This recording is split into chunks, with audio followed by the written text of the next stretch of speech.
Walt Disney's American Classics, Casey at the Bat, based on a poem by Earnest Lawrence Thayer.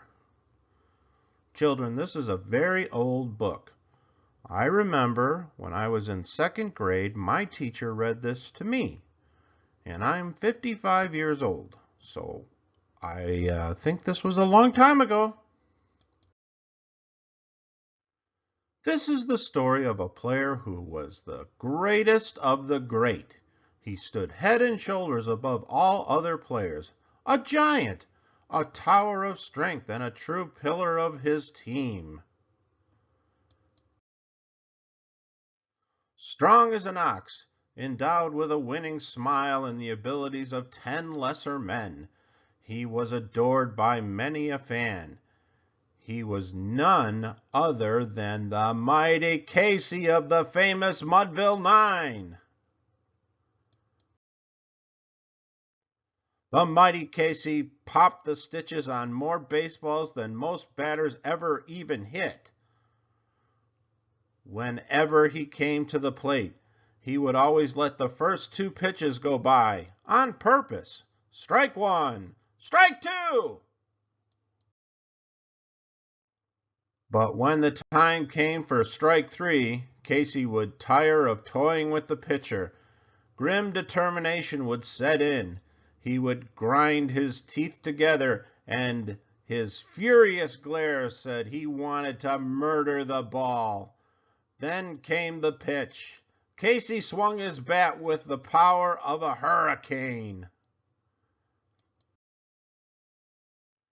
When Casey's bat connected with the ball, hats blew off from the shock, and everyone ducked down low. Terrified birds flapped, and people's peanuts flew out of their bags. If the ball didn't simply explode into a small cloud of horsehide flakes, it was found far outside the stadium. When it was found at all, it wasn't hard to prove which balls were from the mighty Casey's hits. They'd be completely flattened by his mighty bat.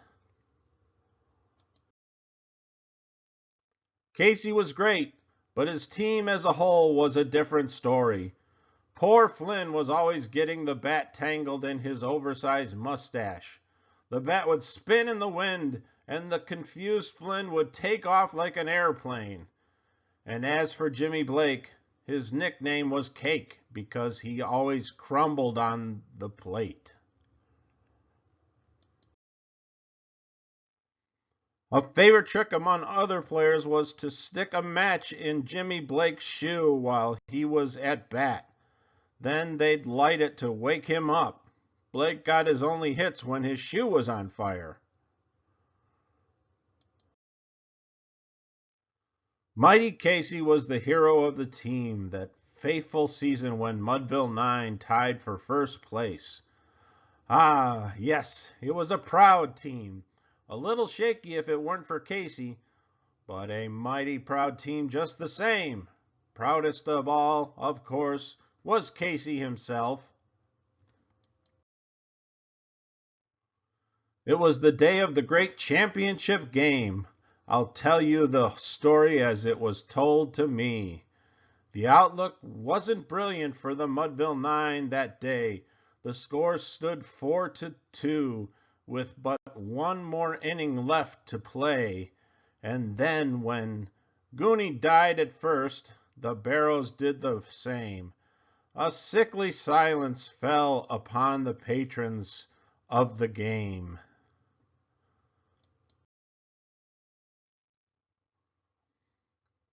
A straggling few got up to go in deep despair.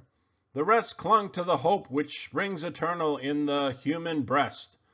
They thought, if only Casey could get a whack at that, we'd put up even money now with Casey at the bat. But Flynn preceded Casey, as did also Jimmy Blake, and the former was a Lulu, and the latter was a cake. Soon upon the stricken multitude grim melancholy sat, for there seemed but little chance of Casey getting to the bat. But Flynn let drive a single, to the wonderment of all, and Blake, the much despised, tore the cover off the ball. And when the dust had lifted, and the men saw what had occurred, there was Jimmy safe at second, and Flynn a huggin' third. Then from 5,000 throats and more there rose a lusty yell. It rumbled through the valleys, it rattled in the dell, it knocked upon the mountain and recoiled upon the flat. For Casey, mighty Casey, was advancing to the bat. There was ease in Casey's manner as he stepped into the place. There was pride in Casey's bearing and a smile on Casey's face. And when, responding to the cheers, he doffed his hat, no stranger in the crowd could doubt 'twas Casey at the bat.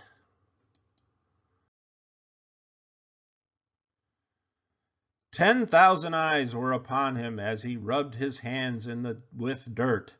5,000 tongues applauded when he wiped them on his shirt. Then while the writhing pitcher ground the ball into his hip, defranced gleamed in Case's eye, a sneer curled Case's lip. And now the lever-covered spear came hurtling through the air, and Casey stood a-watching it in haughty grandeur there. Close by the sturdy batsman the ball unheeded sped. That ain't my style, said Casey. Strike one, the umpire said. From the benches, black with people, there went a muffled roar, like the beating of the sworn waves on a stern and distant shore. Kill him! Kill the umpire! Shouted someone in the stands, and it's likely they'd have killed him had not Casey raised his hand. With a smile of Christian charity, great Casey's visage shone. He stilled the rising tumult. He bade the game go on. He signaled to the pitcher, and once more to the spheroid flew, but Casey still ignored it, and the umpire said, Strike two! Fraud! Cried the maddened thousands.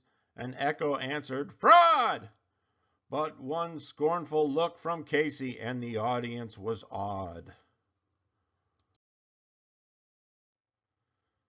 They saw his face grow stern and cold. They saw his muscles strain. And they knew that Casey wouldn't let the ball go by again. The sneer is gone from Casey's lip. His teeth are clenched in hate. He pounds with cruel violence his bat upon the plate. And now the pitcher holds the ball. And now he lets it go. And the air is shattered by the force of Casey's blow. Oh, somewhere in this favored land, the sun is shining bright. The band is playing somewhere, and somewhere hearts are light. And somewhere men are laughing, and somewhere children shout. But there is no joy in Mudville. Mighty Casey has struck out. The end. Yeah.